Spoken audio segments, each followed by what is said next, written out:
সাবধানে থাকিও নারী পর্দার আড়ালে, সাবধানে থাকিও নারী পর্দার আড়ালে।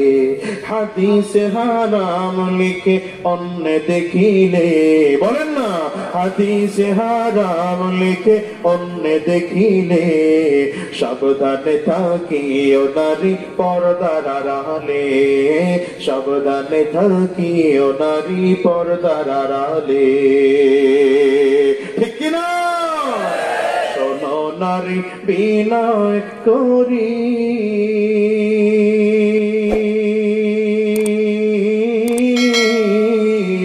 যাইও না কো পর্দা ছাড়ি। বলো না, শোনো মাগো বিনয় করি,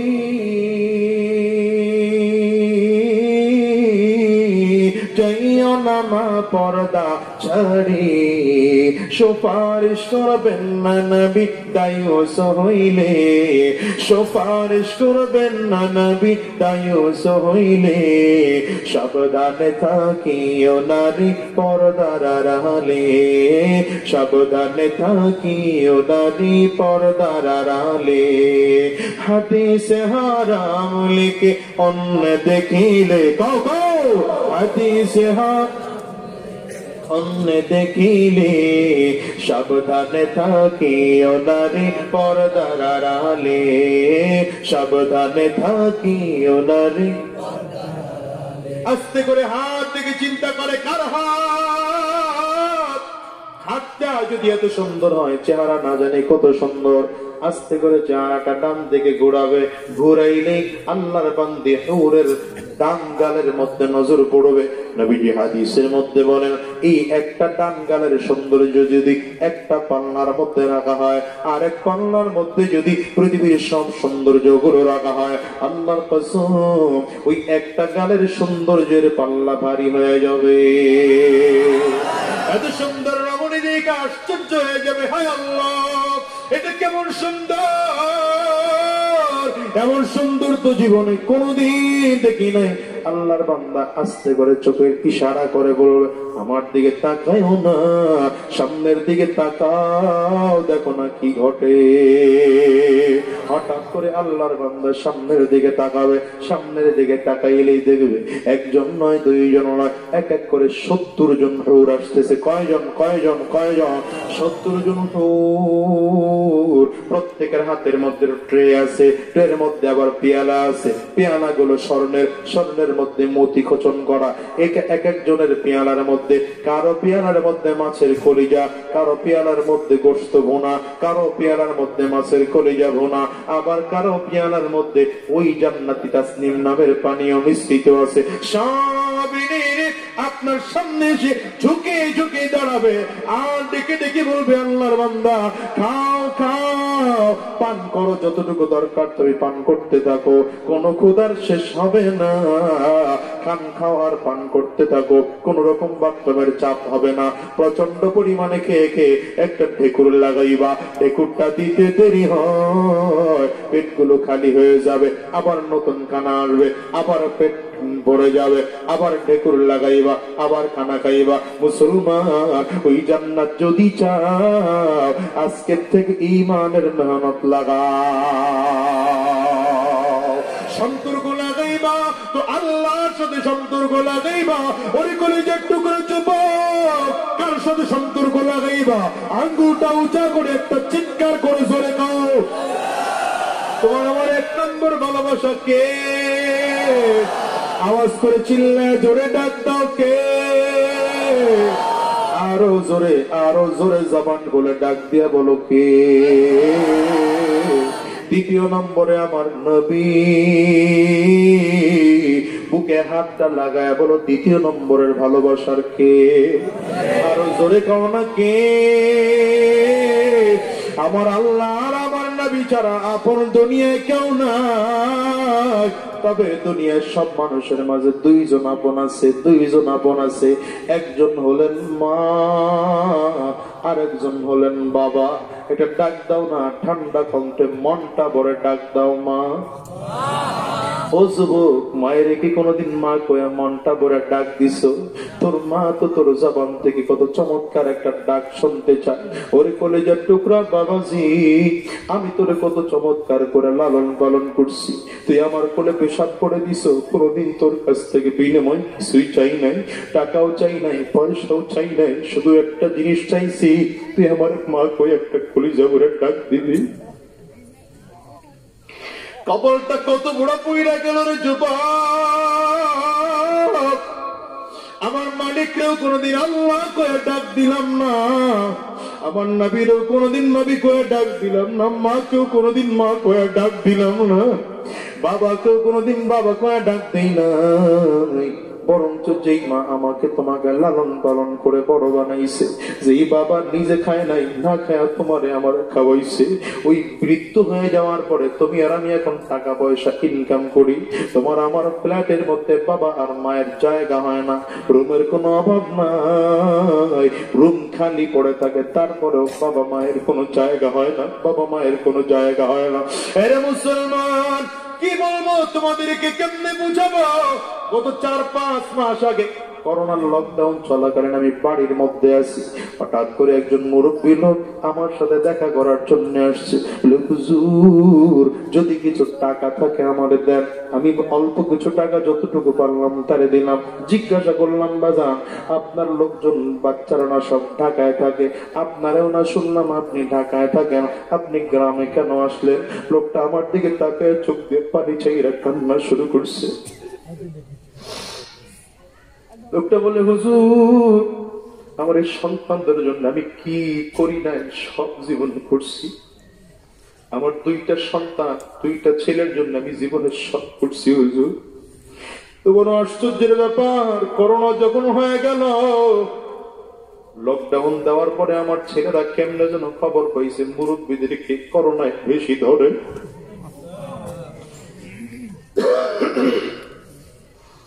আবার 2টা ছেলের কাছে আমি 15 দিন করে করে 1 মাস থাকতাম, কিন্তু ওরা 2টা ভাই কেমনে যেন খবর পাওয়া গেছে মুরব্বীদেরকে করোনায় বেশি ধরে। আবার কয়েকদিন ওরা না করছে আমি যেন মসজিদে না যাই, আমি মুরব্বী মানুষ, বাসায় একা একা ভালো লাগে না, মসজিদে গেছি। সন্তানগুলো তার বউ বইলা দিছে, তোমার বাবা তো না করা সত্ত্বেও মসজিদে যায়। 2 ভাই মিলে আমার ঘর থেকে বাইর করে দিছে, আমার ঘরে রাখে না।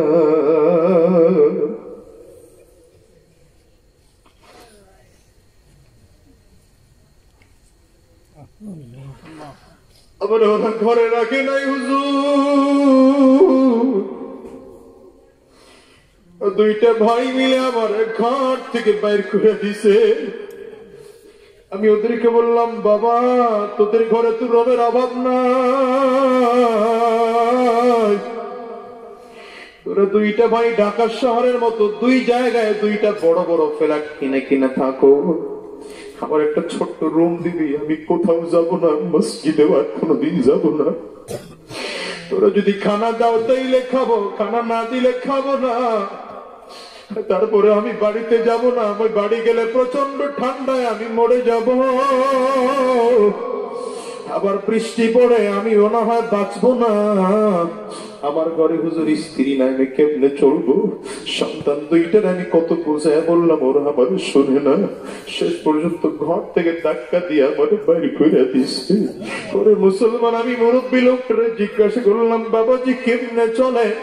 বলে, হুজুর কি করব, মাঝে মাঝে ঠেলা গাড়ি যদি পাই আমি তাইলে একটু চালাই, মুরব্বী মানুষ, আমি তেমন একটা কাজ করতে পারি না, মাঝে মাঝে মানুষের কাছে চায়া চায়া খাই।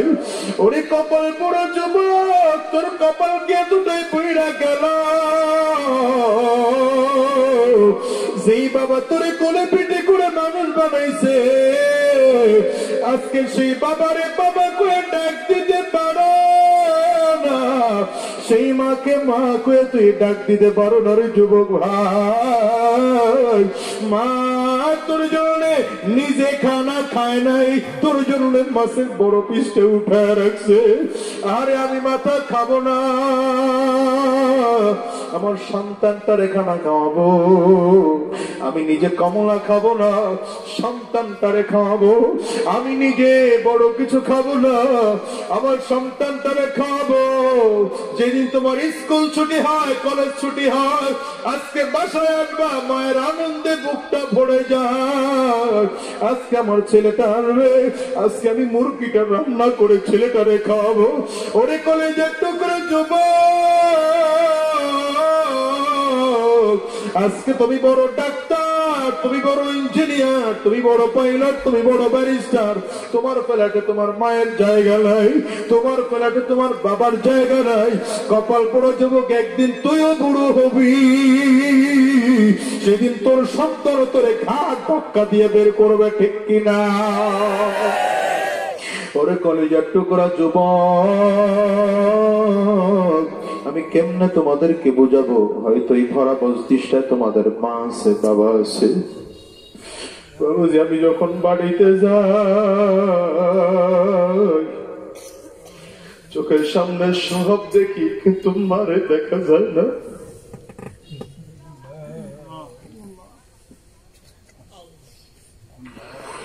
চোখের সামনে সব দেখি, মা দেখা যায় না।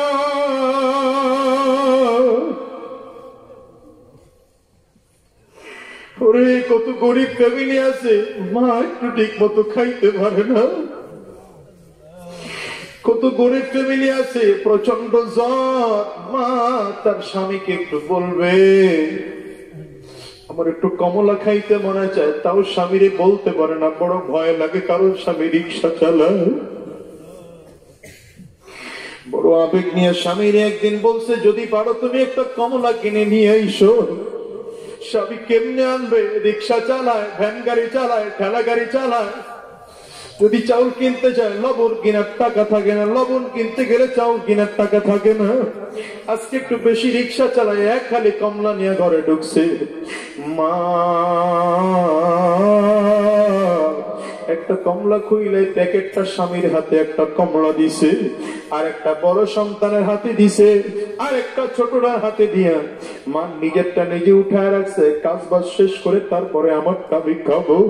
মা কাজ শেষ করে বিকালবেলা খাওয়া দাওয়া শেষ কইরা কমলাটা নিয়ে চলে সন্তানটা গিয়ে মায়ের কাছে হাত দেয়। মা আমার এক পিস কমলা দাও।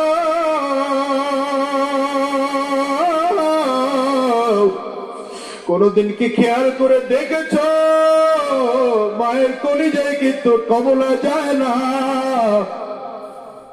মায়ের একটা কোষ করে করে সন্তানটার মুখে দেয়, এক একটা করে করে সব কোষগুলো মা সন্তানের মুখে দিয়ে দিল।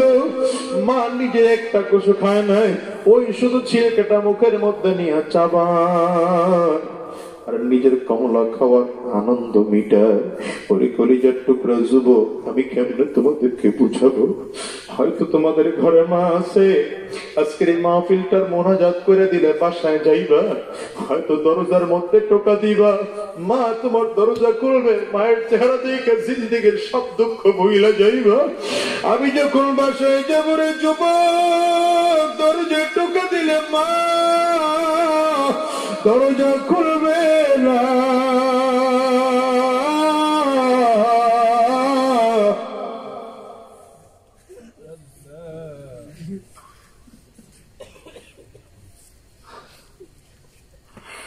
এই ভরা মজলিসের মধ্যে এমন যদি কোন মানুষ থাকে যার মা নাই, যার বাবা নাই, তো তার চেহারাটার দিকে তাকায় দেখো, ওই মানুষটার চোখে পানি।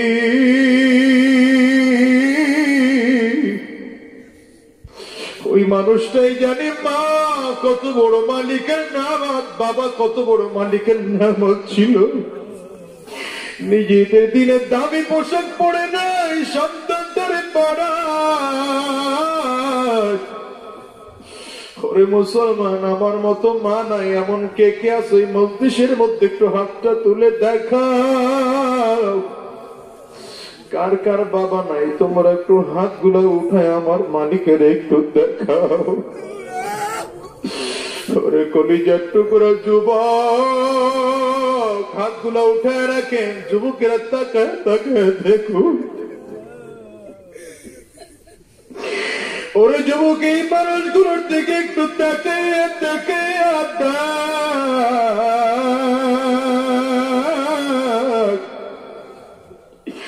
এই মানুষগুলোর ঘরে মা নাই, কারো ঘরে বাবা নাই, কারো ঘরে বাবা মা কেউ নাই, কেউ নাই, কেউ নাই। আজকে এদের দুঃখে কলিজাটা ফেটে যায়। চোখের দিকে তাকায় দেখ, চোখ দিয়ে গাল বেয়ে বেয়ে টপ টপ টপ টপ করে পানিগুলো পড়ে। আরে চোখের দিকে তাকায় দেখো, চোখের কোটায় পানি জমে গেছে। চোখের দিকে তাকায় দেখো, চোখ দুইটা লাল হয়ে গেছে। এদের ঘরে মা না, এদের ঘরে বাবা নাই রে যুবক। আজকে তুমি বাবা পাইয়া মা পাইয়া তারপর বাবার কদর করতে চাও না, মায়ের কদর করতে চাও না। কপাল পড়া যুবক ভাই, যেদিন তোমার ঘরে মা থাকবে না, যেদিন তোমার ঘরে বাবা থাকবে না, সেদিন তুমি বুঝবা মা না থাকাটা কত কষ্টের। ঠিক কিনা আওয়াজ করে কও।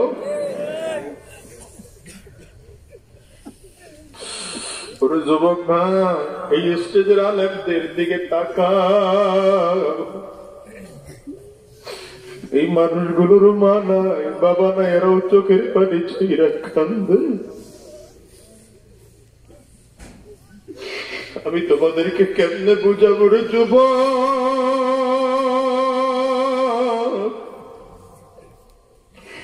লক্ষ কোটি টাকার মালিক হইছ, মা যদি না থাকে কোনো দাম নাই। আমি তো প্রায় বলি, আজকেও বলি, আমার মা যখন বিদায় হয়, আমি ছাত্র মানুষ ছিলাম। আরে আজকে আমার মালিক তো টাকাও কম দেন নাই, ক্ষমতাও কম দেন নাই, সম্মানও কম দেন নাই, এসি গাড়ি এসি বাড়ি সব আমার মালিক দিছে। কিন্তু দুঃখে কলিজা পেটে যায়। আজ পর্যন্ত মাকে নিজের টাকা দিয়ে একটা কাপড় কিনে দেওয়ার ক্ষমতা আমার হয় নাই।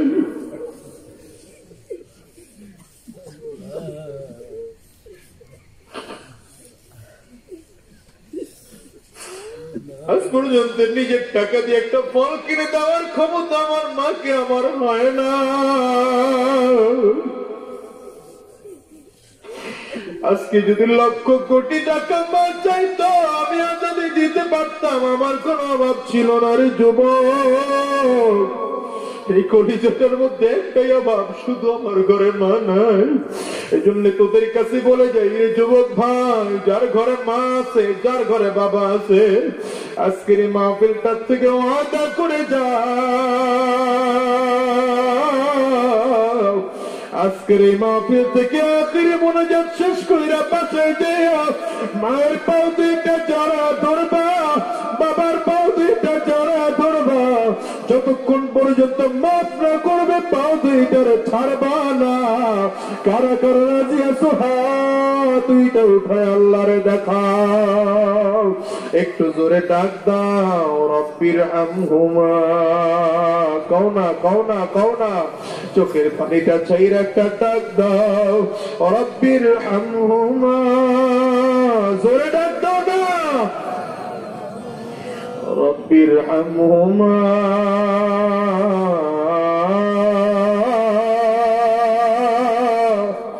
কামা রব্বায়ানি সগীরা। ও যুবক, মায়ের কাছে মাপ চাইতে কোনো লজ্জা আছে নাকি রে ভাই? বাবার কাছে মাপ চাইতে কোনো লজ্জা আছে নাকি রে যুবক ভাই? আরে মায়ের কাছে মাপ চাইতে লজ্জা পাও না, বাবার কাছে মাপ চাইতে লজ্জা পাও না। কারণ তোমার আপন এই চারজন, এই চারজন ছাড়া তোমার আপন কেউ নাই, কেউ নাই। চিল্লায় কাও, কেউ নাই। এক নম্বর আপন কে? আরেকটা বার জোরে ডাক দাও, এক নম্বর আপন কে? দ্বিতীয় নম্বরের আপন কে? আমার নবী। জোরে কাও, দ্বিতীয় নম্বরের আপন কে? তিন নম্বরের আপন কে? কও মা। ডাক দে যুবক, আওয়াজ দিয়ে চোখের পানিটা চাইরা ডাক দে মা। কথাটি ছোট্ট অতি কিন্তু জানো ভাই, ইহার চেয়ে নামটি মধু ত্রিভুবনের নাই। মাত্র একটা অক্ষরের নাম, এত মজা, কলিজাটা যেন ভরে যায়। ডাক দাও মা। 4 নম্বরে বাবার, কও 4 নম্বরে কে? ওরে মুসলমান, এই 4 জন ছাড়া তোমার দুনিয়া আপন কেউ নেই। যদি মহাব্বত করতে হয় মাকে মহাব্বত করো, যদি মহাব্বত করতে হয় বাবাকে মহাব্বত করো, যদি মহাব্বত করতেই হয় আমার নবীকে মহাব্বত করো। ওই নবী যুদ্ধের ময়দানে যাবে, একজন মহিলা ছোট্ট বাচ্চাটা নিয়ে নবীজির সামনে হাজির। বাচ্চাটার বয়স মাত্র 7-8 মাস। আমার নবীর সামনে নিয়ে হাজির।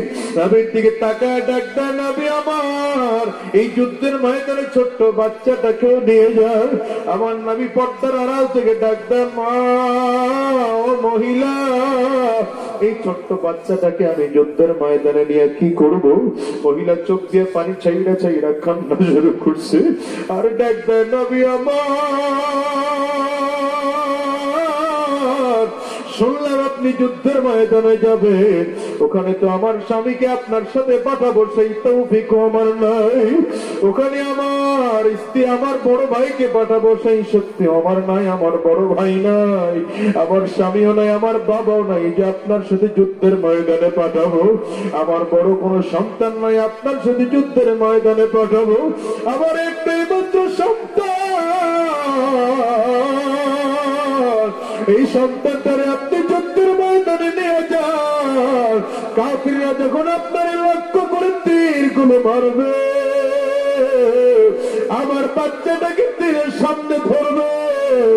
এই তীর গুলো যেন বাচ্চার গায়ে লাগে, আপনার গায়ে যেন না লাগে। নবী আমার ডাক দেয়, মহিলা এত কেন মহাব্বত করো, এত কেন মহাব্বত করো? মহিলা ডাক দেয়, নবী আমার, আপনি না বলেছেন লা ইউমিনু আহাদুকুম হাত্তা আকুনা আহাব্বা ইলাইহি মিন ওয়ালিদিহি ওয়া ওয়ালাদিহি ওয়ান নাসি আজমাইন। ততক্ষণ পর্যন্ত পরিপূর্ণ মুমিন হওয়া যাবে না যতক্ষণ পর্যন্ত তোমার সন্তান, তোমার পিতামাতা, তোমার পরিবার, তোমার পরিজন, এমনকি তোমার নিজের জীবনের চেয়ে যতক্ষণ পর্যন্ত আমি নবীকে বেশি ভালোবাসা দিতে না পারবা, ততক্ষণ পর্যন্ত পাক্কা ইমানদার হওয়া যাবে না। ওরে বাসগারিয়ার যুবক, আজকে আমার নবীর মুহাব্বত অন্তরে ঢুকাইয়া মাহফিল থেকে বিদায় হওয়া লাগবে। আওয়াজ করে তো ঠিক কিনা, আরো দূরে তো ঠিক কিনা, দিলটা নরম করে পালাও আর মনটার মধ্যে হিসাব মিলাও। আমার নবী তো ইয়তীম, আমার নবীর বাবাও ছিল না, নবীর মাও ছিল না। নবী যুদ্ধের ময়দানে যাওয়ার জন্য বললেন, কে কি যুদ্ধের ময়দানে যাইবা? কাতার করে দাঁড়ায় নামগুলো লেখাও। একজন সাহাবী দাঁড়ায় নাম লেখাইছেন, নাম তার উকবা, তার ছোট্ট বাচ্চা নাম বশীর, মাত্র 7 বছর 8 বছর বয়স। এই ছোট্ট বাচ্চাদের কারো কাছে রেখেও যান নাই, বাচ্চার মাও নাই, বড় কোনো ভাই নাই, বড় কোনো বোন নাই, কোনো অভিভাবক নাই। নবীজি বলছেন যুদ্ধের ময়দানে রওনা করে গেছে। উকবা যুদ্ধের ময়দানে যাওয়ার পর বসি এলাকায় বসে খবর পাইছে আমার বাবা নবীজির সাথে যুদ্ধের ময়দানে গেছে। বাচ্চা মানুষ, কারো কাছে কোনো খবর নাই। মসজিদে নববীর বারান্দায় ঘুমায় থাকে আর অপেক্ষা করে আমার বাবা কবে আসবে, সেই দিন আমার বাবার কোলে চইরা আমি ঘুমাবো। আরে আল্লাহর নবীর এই ছোট্ট সাহাবী বশীর, ওর মাও নাই, ওর বাবাও নাই, বড় কেউ নাই। প্রতিদিন বিকাল বেলা রাস্তার মোড়ে দাঁড়ায় থাকে, বাবায় কবে আসবে। হঠাৎ করে একদিন দেখতেছে যুদ্ধ শেষ হয়ে গেল, নবীজি মসজিদের মধ্যে আসতেছে। আবু বকর, ওমর, ওসমান, আলী সব সাহাবীরা আসে। তাকায় তাকায় দেখে ভিড়ের মধ্যে নিজের বাবার দেখা যায় না, বাবা একবারে দেখা যায় না। ছোট্ট মানুষ বসি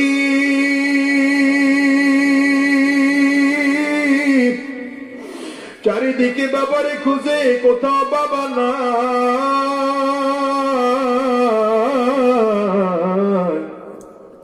ছোট্ট মানুষ খুঁজে কোথাও বাবা নাই। হঠাৎ করেই দেখে নবী আর নবীর সাহাবীরা মসজিদ নববীতে বসা। বসির বাচ্চা মানুষ নবীর সামনে দাঁড়ায় ডাক দেন, নবী আমার, আমার বাবা না আপনার সাথে যুদ্ধের ময়দানে গেল, বাবায় কখন আসবে? নবীজি চোখ দিয়ে পানি চাইয়া কান্না শুরু করছে। এই ছোট্ট বাচ্চাটার আমি কেমনে জবাব দেবো? বাবা, তোর বাবা দুনিয়ায় না।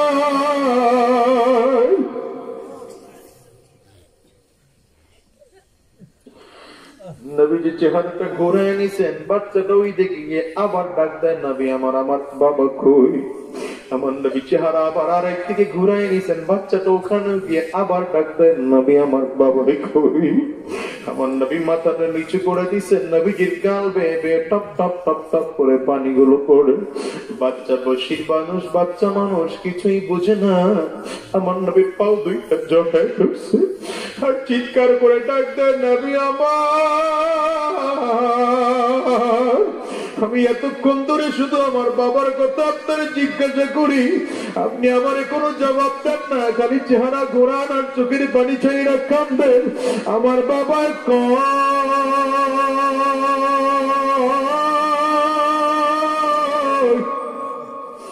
আমার নবী বশিরের দিকে তাকায় চোখ দিয়ে পানি চাইরা ডাক দেয়, বশির, আমি তোরে কেমনে বলবো তোর বাবা তো দুনিয়ায় না। তোর বাবা দুনিয়ার থেকে বিদায় হয়ে খন্দকার কবরে চলে গেছে, আমার মালিকের জান্নাতে চলে গেছে।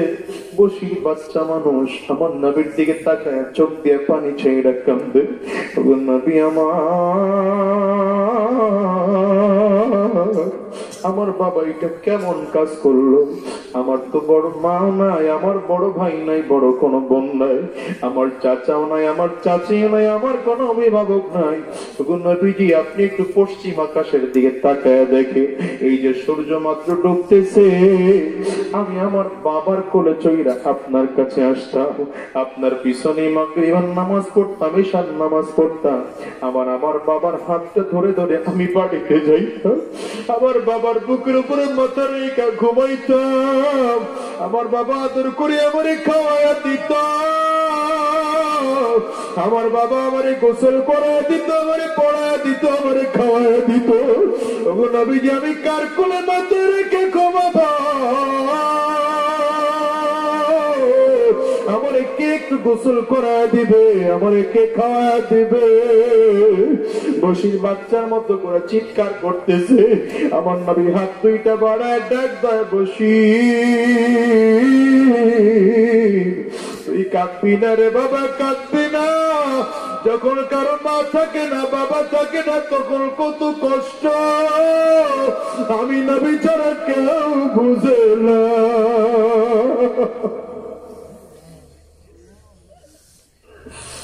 ওরে বসির আমি জন্মের আগে বাবা হারাইছি, জন্মের 6 মাসের মাথায় আমার মাকেও হারাইছি। বসির তুই কাঁদবি না,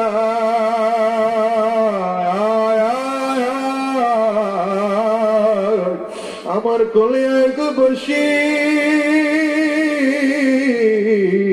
আমি তোরে আমার কোলের মধ্যে নিয়া আজকে থেকে আমি তোর বাবা হয়ে গেলাম। ওরে মুসলমান, এতিম কোন সন্তানদের দিকে তাকায় তাকায় কি দেখছো? এই যে মাদ্রাসাটা কত এতিম বাচ্চা পড়ে, আমি তো আগে বুঝতাম না, নিজে মাদ্রাসা দেওয়ার পরে এখন বুঝি। ওই যে গত 2 বছর আগে আমার ঢাকা মানিকগঞ্জে প্রোগ্রাম ছিল, শেষ করে আমি ঢাকায় ঢুকলাম, ওই দিন সকালবেলা মাদ্রাসা বন্ধ হয়েছে, রাত্রিবেলা এসে দেখলাম বাবুর্চির সাথে ছোট্ট একটা বাচ্চা ঘুমায়, আর সব বাচ্চারা চলে গেছে। বাবুর্চির ঘুম থেকে জিজ্ঞাসা করলাম এই বাচ্চাটা বাড়ি যায় না কেন? বাবুর্চি কয়, হুজুর এই বাচ্চারে কেউ নেওয়ার জন্য আসে নাই, আমি বাচ্চাটার ঘুম থেকে তুললাম। কে বাবা তুই বাড়ি যাস নাই কেন?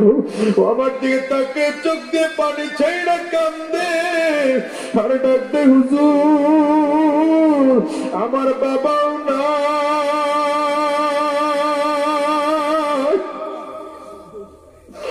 আমার মা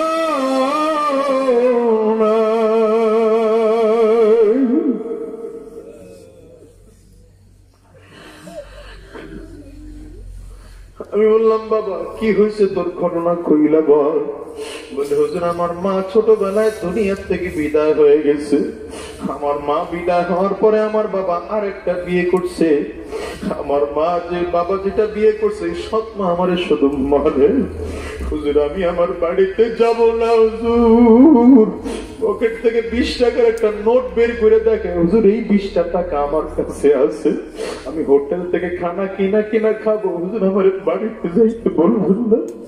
হুজুর আমার বাড়িতে গেলে আমার মা শুধু আমারে মারে, ওই সৎ মা আমারে খালি মারে। আমি বাচ্চাটার দিকে দেখে মায়া লাগলো, কইলা কোলে টান দিয়ে কোলের মধ্যে নিলাম, বললাম বাদল কে বলছে তোর বাবা নাই, আমার দিকে তাকায় দেখ, এই যে আমি তোর বাবা। বাচ্চাটাই বলে হুজুর কে বলছে আপনি আমার বাবা? আপনি তো আমার হুজুর। ওরে কলিজার টুকরো যুবক, যার ঘরে মা নাই, যার ঘরে বাবা নাই, তারাই মাত্র বুঝে। এই জন্য তোমাদের কাছে বইলা গেলাম, সাবধান, আব্বা আম্মার সাথে বেয়াদবি কইরো না, আব্বা আম্মার সাথে বেয়াদবি আচরণ কইরো না, নবীর সাথে বেয়াদবি কইরো না। আজকের থেকে আমার মালিকের সাথে সম্পর্ক লাগাও, কারণ কয়দিন দুনিয়ায় বাঁচবো কোনো গ্যারান্টি নাই। এই যে করোনায় দেখা দিছে দুনিয়ায় কেউ কারো আপন না, সবাই সবার পর। স্বামী ও স্ত্রীর আপন না, স্ত্রীর স্বামীর আপন না, সন্তান বাবা মায়ের আপন না, বাবা মা সন্তানের আপন না, ভাই ভাইয়ের আপন না, বন্ধু বন্ধুর আপন না। ওই করোনা হয়েছে মার, মা আস্তে করে সন্তান টের পায়, আমাকে আলাদা রুমের মধ্যে নিয়ে রাখছে, তালাবদ্ধ করে রাখছে, মায়ের খবর নাই না, মা কেমন আছে বাচ্চায় খবর নাই না। মা জানালার পর্দাটা সরায় বারবার করে ডাক দেয়, বাবা একটু আমার কোলে আয়, আমি মনে হয় আর বাঁচবো না, বুঝি মরে যাব। সন্তানটা ডাক দেয়, মা আমি তোমার কাছে যাব না, আমার করোনায় পাবে, তোমার কাছে আমি যাব না। ওরে যুবকের বড়কে মনে হয় না দুনিয়ায় কেউ করো আপন না।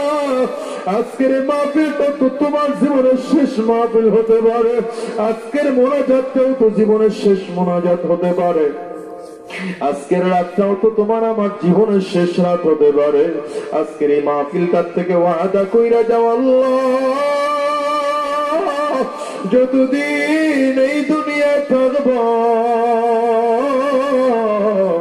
একটা ওয়াক্ত নামাজ আমরা ছাড়ব না, আমার মালিকের সাথে ইমানের মুহাব্বতের সম্পর্ক লাগাইব।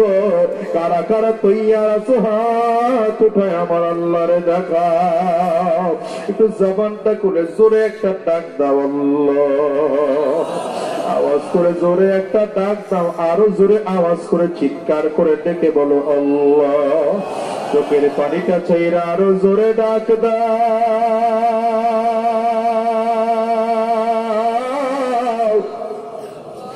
চোখে যদি পানি না আসে রে যুবক, ডানিয়ার ভাবে তাকাও, তাকে দেখো কার চোখে পানি,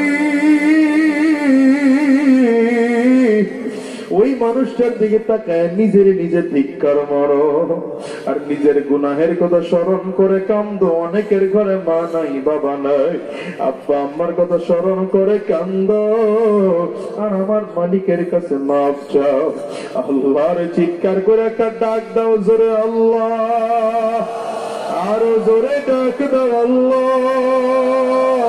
আওয়াজ দিয়ে আরো জোরে ডাক দাও আল্লাহ, জোরে জোরে জোরে। ও মালিক মেহেরবানি করে তুমি একটু তোমার বান্দাদের দিকে কুদরতি নজর দিয়ে তাকায় দেখো। এই বান্দাগুলো সবাই মিলে আমরা ওয়াদা করলাম এক ওয়াক্ত নামাজ আমরা ছাড়ব না। মালিক তোমার হুকুম ছাড়া একটা কদম আমরা নাড়ব না। আল্লাহ তুমি কবুল করে নাও, জবান খুলে কও আমিন।